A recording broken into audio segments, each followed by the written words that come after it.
What's the most shocking thing you overheard your parents say about you when they thought you weren't listening? I'm Lily. I'm 14. And I've spent my whole life wondering why my parents look at me like I'm a pile of laundry they have to do. For as long as I can remember, they've done all the right parent things.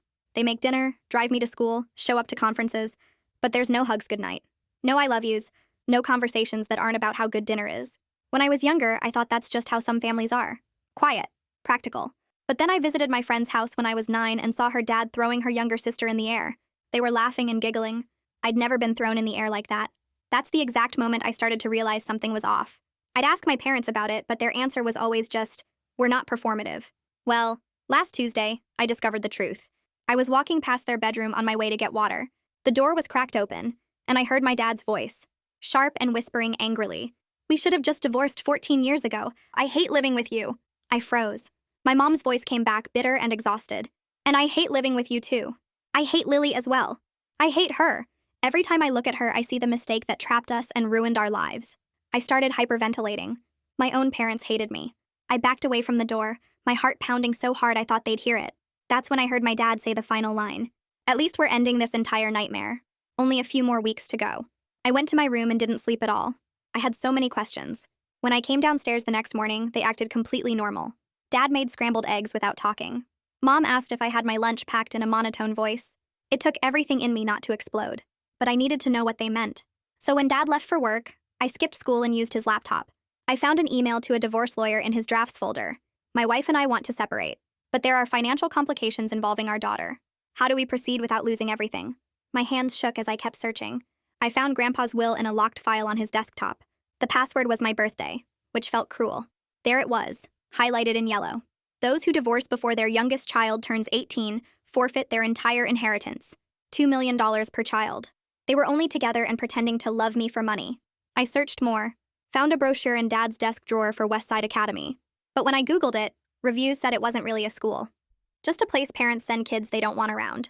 Then I found texts between them in a thread titled, "The Plan." Mom's text read, "I've already met someone new."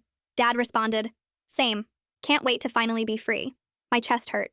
They were planning to ship me off in 3 weeks, then stay married for the money while dating other people. Then I found the paternity test, filed in a folder labeled Medical Private. The test was from 11 years ago. Under probability of paternity, it said 0%. Dad wasn't my father. Andrew Lockett, Dad's dead brother. He was my real father. I closed the laptop and went to the bathroom to throw up. After hours of crying, something in me snapped. I wasn't going to let them do this to me. My first step of rebellion included testing them. That night at dinner, I asked, "Dad, did you have any brothers?" I watched him freeze mid-chew, Mom's fork clattering against her plate. "Why?"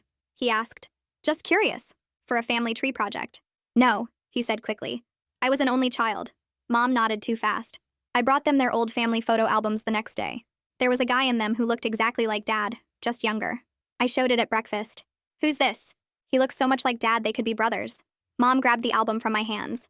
"No one. Just a cousin." That night, I mentioned my friend's parents were getting divorced. "Do people ever stay married just for their kids?" I asked. Dad dropped his fork. Mom said, "That's a silly question, Lily." Soon they started locking their bedroom door, whispering more, watching me. The night before I was supposed to leave for Westside Academy, I walked into the living room with printed documents. "I'm not going tomorrow." Mom looked up from her phone. "Lily, what are you—" I slammed Grandpa's will on the coffee table. "The $2 million inheritance. I know about it." They both froze. Dad's face went white. "Where did you get that?" "I know you're only staying married for money. I know you're sending me away so you can split up." Mom scrambled off the couch. "That's not— You're misunderstanding." I pulled out the printed paternity test and dropped it on top of the will. "I also know Dad's not my father." Dead silence. Mom's face drained of color. Dad's hands started shaking. That's when the doorbell rang. Everyone froze. "Who is that?" Dad demanded. I looked him dead in the eye. "I called your parents. They only found out Andrew is my father yesterday." I opened the door, and James's dad stood there looking like he was ready to kill someone. My stomach dropped when I realized I'd said the wrong name on the phone in my panic. This was Grandfather, Dad's father, and the look on his face made me step back. His eyes went from worried to absolutely furious in about 2 seconds. He pushed past me into the living room without waiting for an invitation. Mom and Dad were still frozen on the couch, staring at him like they'd seen a ghost. Grandfather pointed at me and said I should go to my room while the adults talked. I shook my head hard. This was my life they'd been lying about for 14 years. I wasn't going anywhere. Mom jumped up from the couch and practically ran toward me with her arms out. She tried to pull me into a hug while saying I misunderstood everything and they could explain. I stepped back so fast I almost tripped over the coffee table. I told her not to touch me. My voice came out louder than I expected, and it made her freeze. Dad just sat there on the couch looking like someone had punched him in the stomach. His hands were shaking in his lap. Grandfather's voice cut through the room like a knife. He demanded to know if what I told him on the phone was true. Was there really a paternity test showing Andrew was my father? Were they really planning to send me away to some facility? Dad opened his mouth, but nothing came out. Mom started talking really fast about how it was complicated, and they'd been trying to protect me. Grandfather told her to stop lying. I walked over to the coffee table and put down the printed will. Then I put the paternity test right on top of it. The room went completely silent except for Grandfather's heavy breathing. He was staring at the papers like they might explode. Mom took a step toward the table with her hand reaching out. I told her I had copies in 3 different places. She stopped moving and looked at me with this expression I'd never seen before. It was like she was doing math in her head, trying to figure out how to fix this. Dad finally stood up from the couch. He looked at the papers and then at me and then at Grandfather. Nobody said anything for what felt like forever. Grandfather checked his watch and said we were stopping this conversation right now. It was almost midnight and everyone was too emotional to think clearly. He told Mom and Dad they would not approach my room tonight. His voice was scary calm. He said he was sleeping on the couch to make sure I was safe until we figured out what happens next. Mom started to argue, but Grandfather held up his hand. That's when Dad finally spoke up. His voice was shaking with barely controlled anger. He demanded I hand over all the documents and tell him where the digital copies were stored. I said no. The only way they were getting anything was if they agreed to family counseling and canceled the Westside Academy enrollment. Mom actually laughed. It was this scary, bitter sound that made my skin crawl. She said I had no idea what I was doing or how much trouble I was causing. Grandfather told her to be quiet. He walked over to me and put his hand on my shoulder. He said we were going upstairs now. Mom tried to follow us, but Grandfather told her to stay where she was. We walked up the stairs together and he followed me to my room. He checked both windows to make sure the locks worked properly. He tested them twice. Then he turned around and looked at me with sad eyes. He said he was sorry he didn't know about any of this sooner. If he had known what was happening, what they were planning, he would have stepped in months ago. He told me we'd talk in the morning after everyone calmed down. I should try to get some sleep even though we both knew that was impossible. He squeezed my shoulder and left, closing the door behind him. I heard his footsteps going back downstairs. Then I heard voices arguing, but I couldn't make out the words. I sat on my bed and stared at the wall for a long time. My hands were still shaking. I pulled out my journal and started writing down everything that just happened. I wrote exact quotes as close as I could remember them. I wrote timestamps for when Grandfather arrived and when we went upstairs. I wrote down how Mom tried to hug me and how Dad demanded the documents.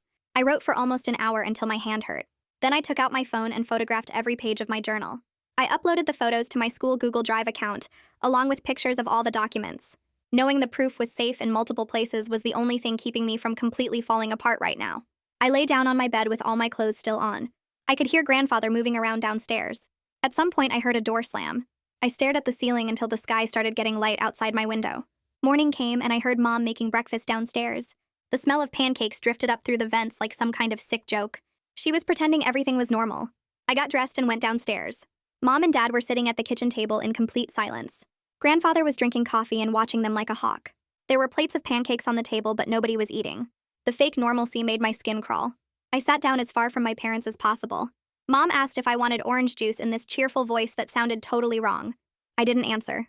I pulled out my phone and texted my best friend. I told her I needed her to hold on to something really important for me.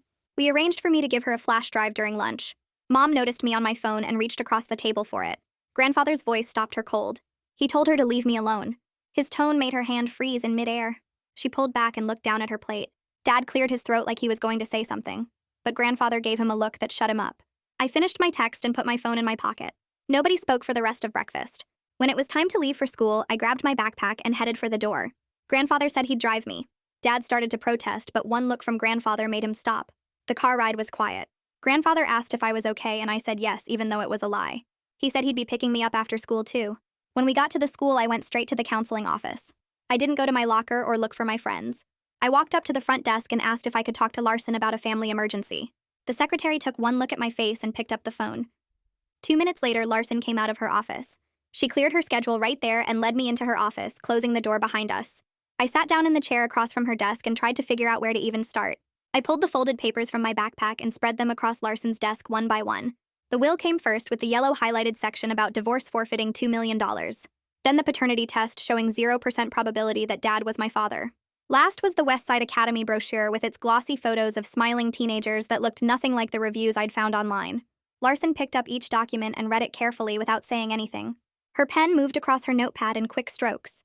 I watched her face for some kind of reaction, but she kept it neutral and professional. When she finished reading, she set down her pen and looked at me. She asked me to walk her through everything from the beginning. I told her about overhearing my parents that night, about finding the evidence on Dad's laptop, about the plan to send me away in 3 weeks. My voice stayed steady even though my hands were shaking in my lap. Larson listened without interrupting and took more notes. When I finished, she was quiet for a minute. Then she said this was serious enough that she was legally required to file a report with Child Protective Services. My stomach dropped. I knew that was probably coming, but hearing it out loud made it real. She explained that emotional neglect was really hard to prove in court.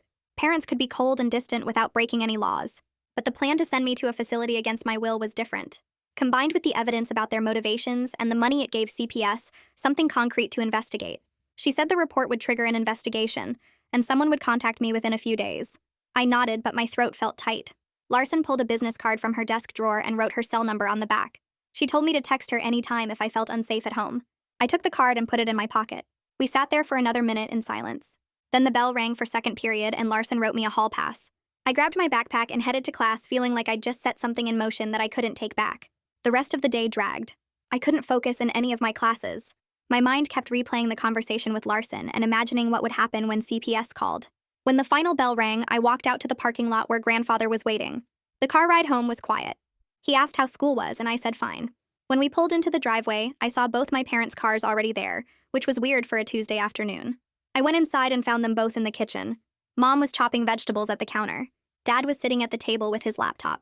They both looked up when I walked in. Dad closed his laptop and asked where I was during last period yesterday. I froze. My mind raced, trying to remember what excuse I'd planned. I told them I had a stomachache and went to the nurse. Mom stopped chopping and turned around. She asked if I talked to anyone about our private family business. Her voice was calm, but her eyes were hard. I kept my face blank and said no. Dad stared at me like he was searching for lies the same way he used to check my homework for mistakes. He asked if I was sure. I said yes and headed for the stairs. Mom called after me saying dinner would be ready in an hour. I went to my room and closed the door. My hands were shaking. They knew something was wrong. They just didn't know what yet. That night, I waited until I heard their bedroom door close around 11. Then I pulled my duffel bag out from under my bed and started packing. I grabbed clothes for a few days. My laptop and charger. My phone charger, even though I wasn't sure how much longer I'd have service. The bottles of vitamins I took every morning. I made copies of all the documents on my phone and printed extras at the school that I'd hidden in my locker. Those went in too. When the bag was full, I texted my friend asking if I could leave something in her garage. She responded in less than a minute saying yes. She said her mom knew something was wrong and I could stay with them if I needed to. Reading that message made my eyes burn. I sat on my bed holding my phone and cried for the first time since the confrontation. Not big loud sobs, just quiet tears running down my face. After a few minutes, I wiped my eyes and finished packing. I needed to stay focused. I moved my desk chair in front of the bedroom door and wedged it under the handle. Then I went to the hardware store website on my phone and found a rubber doorstop. I'd bought it yesterday during lunch and hidden it in my backpack. I pushed it under the door from the inside and tested it. The door wouldn't budge. Next, I went to each window and checked the screens. The one by my bed popped out easily. So did the one near my desk. I looked down at the drop to the bushes below. Maybe 10 feet. I could do that if I had to. The fact that I was planning escape routes from my own house made my stomach hurt. I put the screens back and climbed into bed with all my clothes on. I stared at the ceiling for hours before finally falling asleep. The next morning, Larson pulled me aside before first period. She said she submitted the mandated report last night. CPS should be calling me soon. Maybe today or tomorrow. She reminded me about her cell number and told me to text any time if I felt unsafe. I nodded and put my hand in my pocket where her card was. It felt like some kind of lifeline. Something solid I could hold on to when everything else was falling apart. She squeezed my shoulder and told me I was doing the right thing. Then she sent me to class. During lunch, my phone rang. I didn't recognize the number but answered anyway. A woman's voice asked if this was Lily. I said yes. She said her name was Victoria Lewis and she was calling from Child Protective Services. She asked if I could talk privately. I grabbed my backpack and headed for the library. The study rooms in the back were usually empty during lunch. I found one and closed the door. Victoria asked me to tell her about my home life. I explained everything. The overheard conversation. The evidence I found. The plan to send me away. She asked specific questions about how my parents treated me. Whether they provided food and shelter. Whether I felt safe. I tried to sound calm and factual instead of hysterical. She took notes and asked more questions. The call lasted about 30 minutes. When we finished, she said someone would be doing a home visit soon, and I should expect to hear from them. She thanked me for being brave enough to speak up. I hung up and sat there for a minute trying to process what just happened. When I got home that afternoon, I tried to check my messages, but my phone had no service. I went to connect to the Wi-Fi, but the password didn't work anymore. I found Mom in the living room and asked what was going on. She said they decided to limit my screen time because I'd been acting out. She gave me this fake concerned look and said too much internet wasn't healthy for teenagers. I knew exactly what they were doing. They were trying to cut me off from outside help.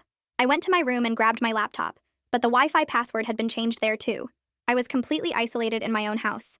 The next day during study hall, I used the school Chromebook to log into my email. I had messages from Larson checking in. I responded saying my parents cut off my phone and changed the Wi-Fi. She wrote back immediately saying to use school computers to stay in touch. After school, I went to the public library and used their Wi-Fi. I set up a new email account my parents didn't know about. Then I forwarded all my evidence there. Screenshots of the will, photos of the paternity test, the West Side brochure, everything. I felt like some kind of spy in my own life, hiding information and using secret accounts. But at least the proof was safe in multiple places now. That night, I stayed late at the library researching West Side Academy on their computers. I found forums where former students shared their stories. Kids talked about being woken up in the middle of the night by transport services. Strangers who showed up at their houses and physically removed them from their beds. They described West Side as basically a prison. No phone calls home, no visitors, staff who treated them like criminals. Parents paid thousands of dollars to make their difficult kids disappear. One girl wrote about being driven across state lines in the back of a van with no windows. Another described being restrained and medicated when she tried to resist. I read story after story until the library announced they were closing. My parents had been planning to have strangers drag me out of bed and take me away. The thought made me feel sick. I logged out of the computer and walked home in the dark. When I got there, I went straight to my room and wedged the doorstop back under my door. I wasn't sleeping without it anymore. The next morning, I grabbed a notebook from my backpack and started writing down everything. 8:47 a.m., parents' bedroom door locked. 8:52 a.m., whispering in hallway outside my room. 9:15 a.m., Mom watching me eat breakfast without saying anything. I wrote the date at the top of each page and kept the notebook in my backpack so they couldn't find it. Every time they did something weird, I pulled it out and added another line.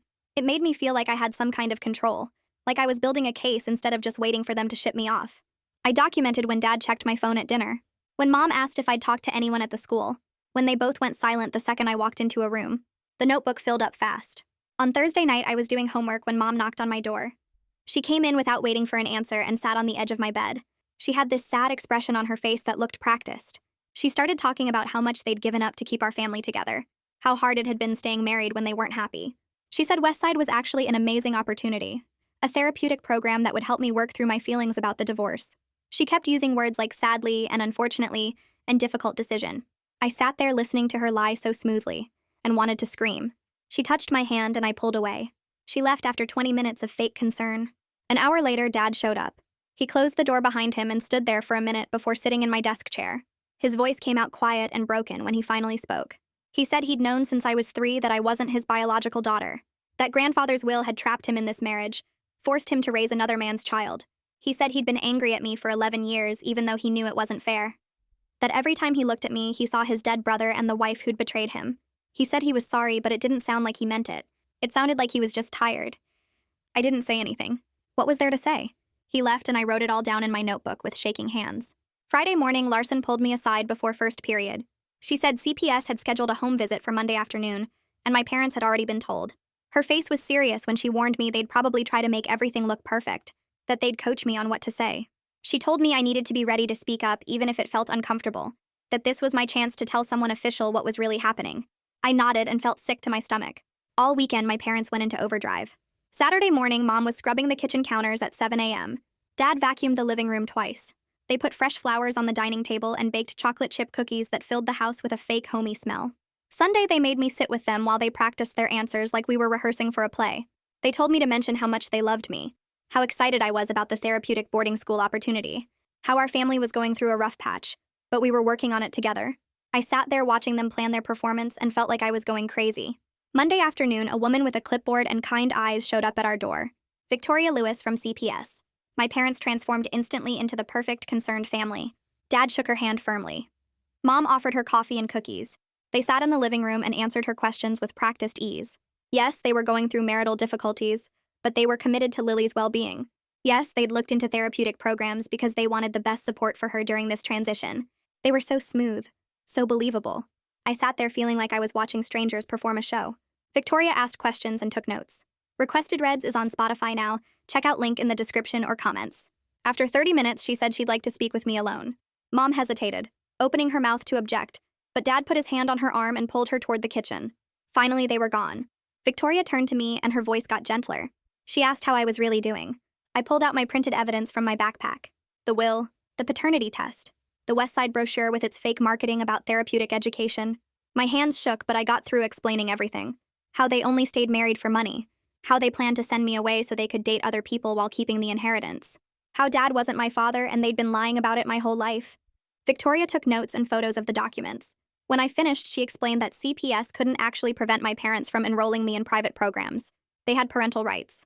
But she could flag Westside as potentially unsafe and work with me on a safety plan if I felt threatened at home. It wasn't what I'd hoped for. I'd thought CPS could stop this. She gave me her card and said to call if anything changed. The next morning, I found Larson in her office before homeroom. I told her CPS couldn't stop my parents from sending me away, that I needed real legal help, not just reports and safety plans. She picked up her phone right there and made a call. She talked to someone for 5 minutes, then hung up and wrote down an address. She'd gotten me an appointment with a legal aid attorney for that afternoon. She said some situations needed more than school counseling and CPS reports. That I needed someone who could actually fight this in court. After school, I took the bus to a strip mall on the east side. Fiona Coleman's office was squeezed between a nail salon and a tax place. The waiting room had plastic chairs and outdated magazines. Fiona was younger than I expected, maybe 30, with tired eyes and messy dark hair pulled into a ponytail. Her desk was buried under case files and coffee cups. She listened to my whole story without interrupting. I showed her my evidence and she reviewed everything carefully. When I finished, she leaned back in her chair and was quiet for a minute.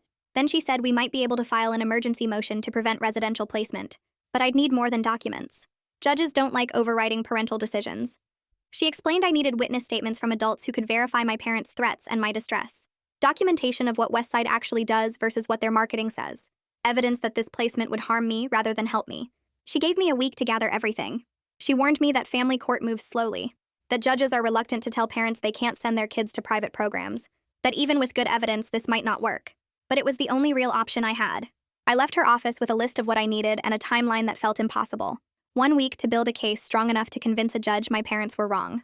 The next morning, I texted Ms. Larson asking if she could write down what she witnessed when I showed her the evidence. She responded in 5 minutes saying she'd have it ready by the end of the day. I called my friend's mom during lunch and explained I needed her to document the night I asked to hide my bag at her house.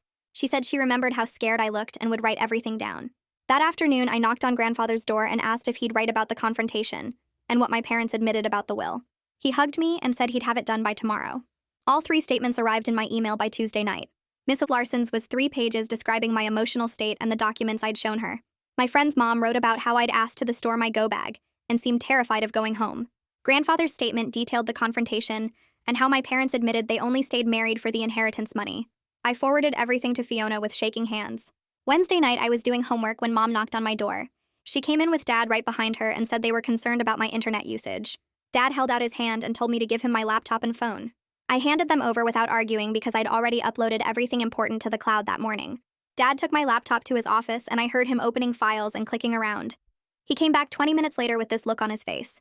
He demanded to know where I was hiding my files and what I'd done with all the documents. I just stared at him until he got so frustrated he left my room and slammed the door. Mom followed him out without saying anything. I heard them arguing in their bedroom about how I was always one step ahead. Thursday during study hall, I logged into Dad's email on the school computer. I found messages between him and someone named Jennifer talking about apartment hunting and furniture shopping. She wrote about how excited she was to finally start their life together once he was free. I felt sick reading it, but I kept scrolling. Then I found Mom's emails to someone named Arthur. They were planning trips and talking about moving in together after the divorce. Both of them were already building new lives while pretending to be my parents. I took screenshots of everything and saved them to my secret email account. Looking at those messages made me feel dirty, like I was reading someone's diary, but I needed the evidence. That afternoon, I got an email from my grandmother. The subject line said, "About Andrew." She wrote that she and grandfather wanted to meet with me to discuss the will and their son. She said they had no idea I existed as Andrew's daughter, and they were heartbroken they'd missed 14 years of knowing their granddaughter. Reading that in the school bathroom made me start crying. So hard I had to splash cold water on my face. A girl came in and asked if I was okay, but I couldn't even answer her. I just locked myself in a stall until the bell rang. When I got home, I told my parents that my grandparents wanted to meet with me. Dad immediately jumped in and suggested we all have dinner at our house this weekend. He used this fake, cheerful voice like we were planning a party. I said no. I told him I'd meet them at a coffee shop with Miss Larson present. The look on his face was like I'd slapped him. He started saying something about family privacy, but I walked away and went to my room. Mom followed me upstairs and tried to convince me to have the meeting at home, but I refused. She finally gave up and left. Saturday morning, I took the bus to Starbucks on Main Street. Miss Larson was already there, sitting 2 tables away with a book. My grandparents arrived 5 minutes later carrying a folder. Grandmother hugged me so tight I could barely breathe. Grandfather had tears in his eyes. We sat down and he pulled out a copy of the will with the divorce clause highlighted in yellow. He confirmed that the $2 million forfeiture was real. Grandmother said they were meeting with their lawyer next week to discuss modifying the terms. She said the will was clearly causing more harm than good, and they wanted to fix it. We talked for over an hour about Andrew and what he was like. They showed me photos on their phone of him when he was younger. Grandfather said I had Andrew's eyes and smile. When we left, Grandmother made me promise to call her anytime I needed anything. That night, my parents were waiting for me when I got home. Dad said I was grounded for going behind their backs. Mom took my house key off my keychain and put it in her pocket. They said I wasn't allowed to leave the house except for school, and they'd be driving me there and back themselves. Dad stood in my doorway and told me they'd be watching me closely from now on. After they left, I texted Ms. Larson that I felt trapped in my own house.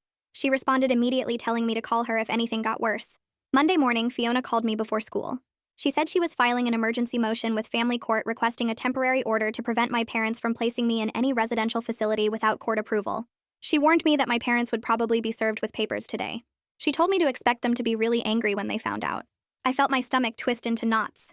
The whole day at the school, I kept checking my phone, waiting for something to happen. I was in math class when my parents got served, but I didn't know it until that night. I was lying on my bed doing homework when both of them stormed into my room. Dad was yelling about how I was destroying the family and costing them thousands in legal fees. Mom was screaming that I'd ruined everything and they never should have kept me. I'd hidden my phone under my pillow with the voice recorder running. I captured Dad calling me an ungrateful mistake. I got Mom saying I'd wrecked their lives and she wished I'd never been born. The recording was 7 minutes long by the time they finally left my room, still yelling at each other. The screaming got so loud that our neighbor called the police. 2 officers showed up asking if everyone was safe. I heard Mom open the front door and suddenly her voice was completely calm. She explained it was just a family disagreement about household rules. Dad came downstairs using his reasonable voice saying everything was fine and their daughter was going through a difficult phase. The officers asked to speak with me. I came down and they asked if I felt safe. I wanted to scream no, but with my parents standing right there, I just nodded. The officers left after 10 minutes, but one of them told my parents they were filing a report about the incident. After they drove away, Dad turned to me and said I'd just made everything so much worse. I went to my room and didn't come out until morning. The next day, Victoria Lewis called while I was getting ready for school. She said CPS was recommending I be placed with a safe family while the court stuff went forward. The home environment had become too bad for me to stay there. She'd already found a licensed foster family willing to take me on short notice. I had 24 hours to decide if I wanted to leave. My hands were shaking when I hung up. I packed my bags that night without telling my parents. Wednesday morning, Victoria picked me up with all my stuff while Mom and Dad were at work. I moved in with Sydney Brooks and her husband Ragnar that afternoon.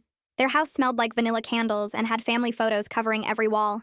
They showed me to a small bedroom with a desk and bookshelf. Sydney said I could decorate however I wanted. That's when I realized I'd never had permission to make my own space before. My old room had always been exactly how Mom set it up when I was 5. At the school on Thursday, everyone seemed to know something happened because I was suddenly living with a different family. The whispers followed me down the hallway between classes. I kept my head down and refused to explain anything to anyone except my closest friend. I hated how my private nightmare had become public gossip. Kids stared at me during lunch. Some girl I barely knew asked if my parents were in jail. I ignored her and ate my sandwich in the library instead. Miss Larson pulled me aside after third period and said she wanted to start meeting with me twice a week during study hall for informal counseling sessions. She taught me breathing exercises for when the panic got too bad. I told her I felt guilty for breaking up my family even though I knew they broke it themselves. She said feelings don't have to make sense to be real. That helped somehow. Friday afternoon, Mom texted me a long message about how she was sorry I felt hurt, and she hoped I could understand their side someday. Every word was carefully chosen to avoid admitting she did anything wrong. I showed it to Fiona, who said it was a classic non-apology designed to look good if the text ended up in court. She told me to save it but not respond. That weekend, Dad sent me a photo of Uncle Andrew from before I was born. He was standing next to Dad at some family cookout. Dad included a note explaining Andrew died in a car accident when I was 6 months old. He wrote that Andrew was his best friend, and losing him destroyed him. Then finding out about the paternity made the grief turn into something ugly. It was the closest thing to an apology I'd gotten from either parent. I stared at the photo for a long time. Andrew had my eyes and the same smile. Monday after school, Fiona met with me to prepare for the emergency hearing scheduled for next week. She explained exactly what the judge could and couldn't order. Judges usually give parents a lot of power unless there's clear proof of harm. Our goal was to prove the West Side placement was punishment rather than help. We needed to show I had real safety concerns at home. She made me practice answering questions the judge might ask. My grandparents called Tuesday night to say they met with their estate attorney.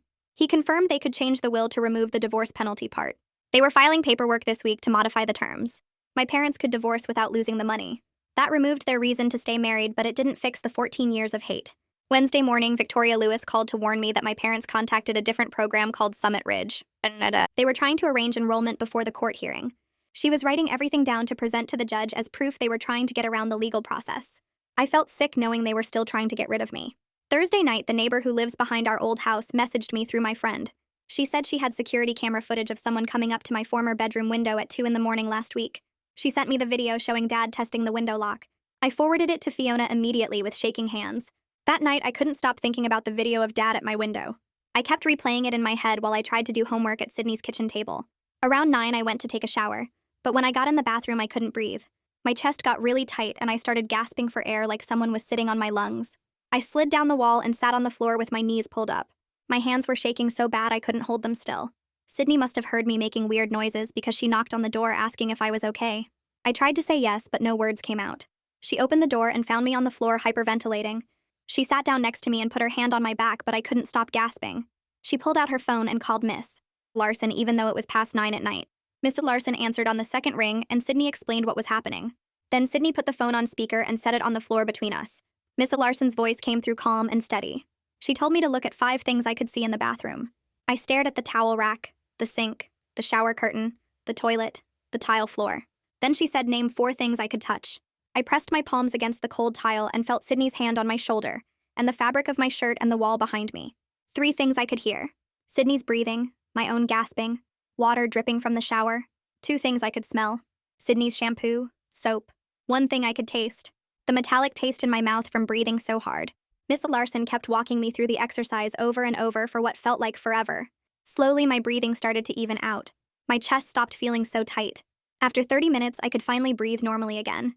Miss Larson told me I'd already survived the hardest part by speaking up, and tomorrow was just the next step. She stayed on the phone until I felt steady enough to stand up. Sydney helped me to my room, and I got into bed still wearing my clothes. I didn't sleep much that night. Friday morning, Sydney drove me to the courthouse downtown. The building was old with marble floors and high ceilings that made every sound echo. We met Fiona in the hallway outside the courtroom. She was wearing a dark suit and carrying a leather folder with all my documents inside. Victoria Lewis showed up a few minutes later with Ms. Larson. We all went inside together and I sat in a wood chair behind a table next to Fiona. The judge sat at a big desk at the front of the room. My parents were on the other side with their lawyer. I didn't look at them.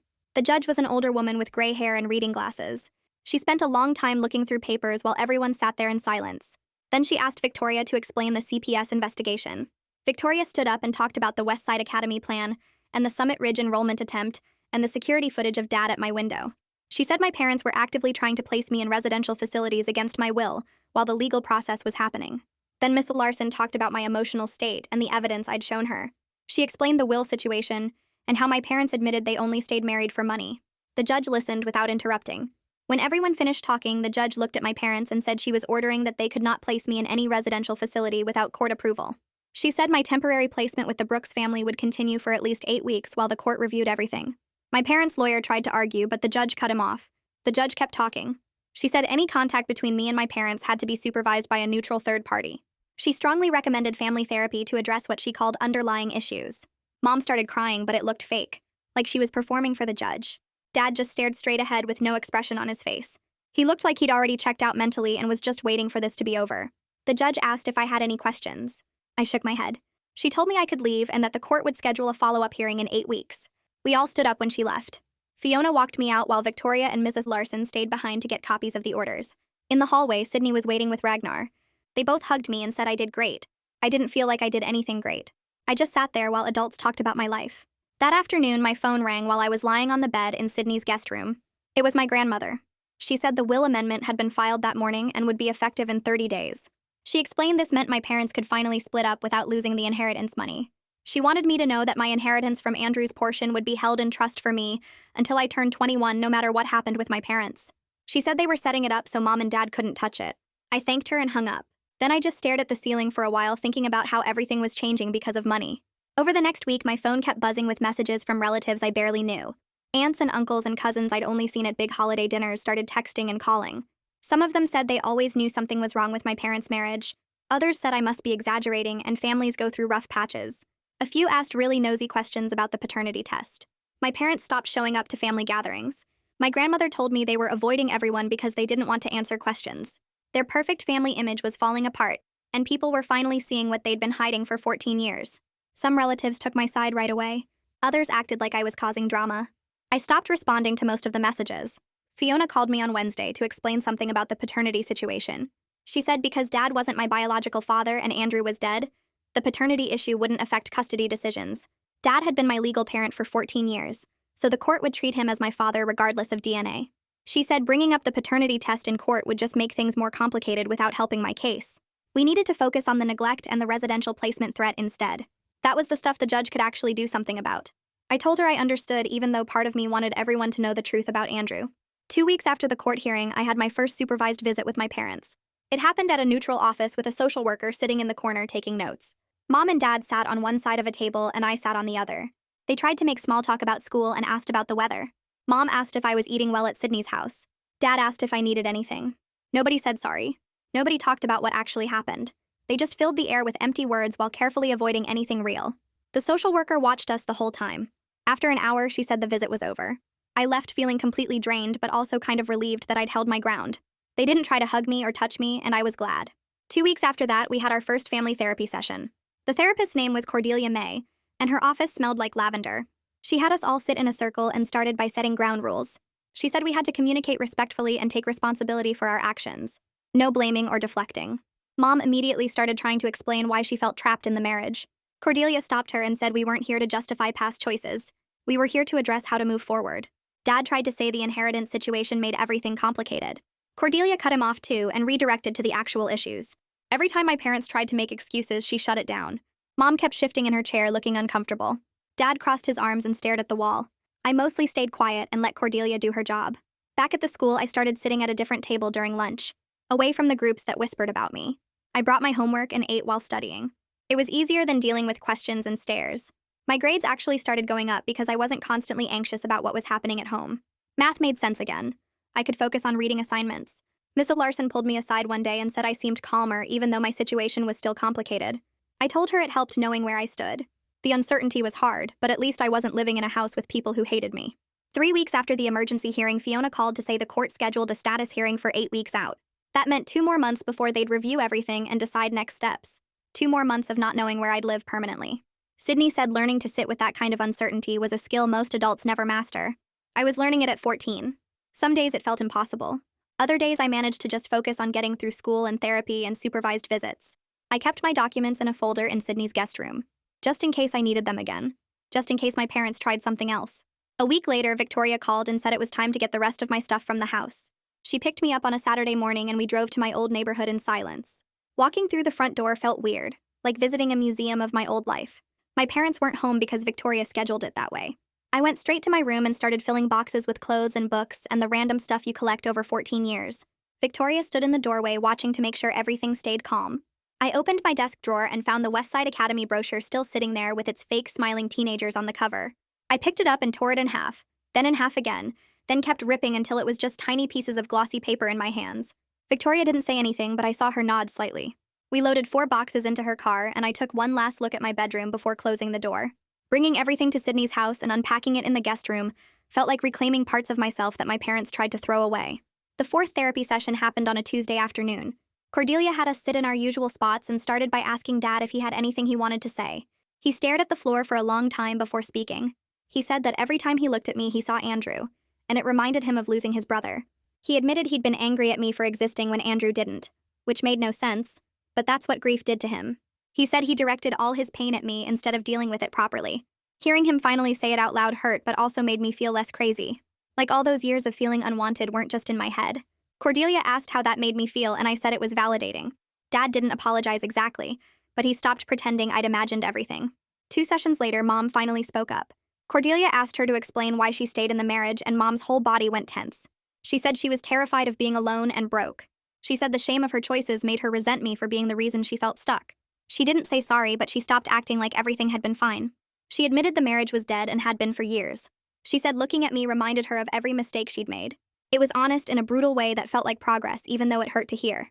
My grandparents started inviting me to lunch every other Saturday at this diner near their house that served massive pancakes. They brought photo albums and showed me pictures of Andrew from before I was born. He looked so much like Dad, but younger and happier. They told me stories about him playing guitar and working on cars and making everyone laugh. They were careful not to trash my parents, but they made it clear I was wanted. They said Andrew would have loved being a father if he'd lived long enough to know about me. Having that connection to my biological father helped fill in gaps I didn't even know existed. They showed me his high school yearbook and his college acceptance letter, and I felt like I was meeting someone important who I'd never get to actually know. 6 weeks after the emergency hearing, Fiona called with an update. She said my parents officially canceled my enrollment at Westside and withdrew their application to Summit Ridge. The court order was working. She said their lawyer told them trying anything else would only hurt them in future custody stuff. I asked if they could still try to send me somewhere, and she said technically yes, but it would be really stupid. She sounded confident, which made me feel safer. I took all the birthday money I'd been keeping in my desk drawer and went to the bank with Sydney. We opened a savings account in my name, and I deposited $230. It felt like a tiny amount, but Sydney said starting somewhere was what mattered. She helped me create a budget on a spreadsheet and showed me how to track what I spent. She taught me about interest and emergency funds and saving for goals. My parents never bothered teaching me any of this stuff. We spent an afternoon researching high schools in the area, and I started thinking about extracurriculars I might want to try. Planning for the future in concrete ways made everything feel more real and less temporary. During my next check-in with Miss Larson, she asked me to describe what safety felt like now. I had to think about it for a minute. I told her I could sleep through the night without wedging my door shut. I told her safety felt like having adults who actually listened when I talked and took my concerns seriously. It felt like having a plan instead of just reacting to whatever my parents did next. She smiled and said that was real progress.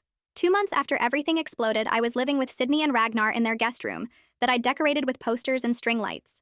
I saw my parents every other week for supervised visits that were awkward and surface level. I had lunch with my grandparents on Saturdays and heard more Andrew stories. I went to therapy to process all the stuff that happened. It wasn't some happy ending where everyone learned to love each other and everything got fixed, but it was stable and safe. I was building a life where I wasn't just trying to survive anymore. I was making actual plans for a future I wanted. My parents were moving forward with their divorce now that the will got amended. Our relationships would probably never be warm or close, but at least the lying was over and I knew exactly where I stood with them. And that wraps it up. I love when simple stories remind us how much we can still learn or improve. If this one sparked an idea, that's the goal. Subscribe so you'll be here when the next one drops.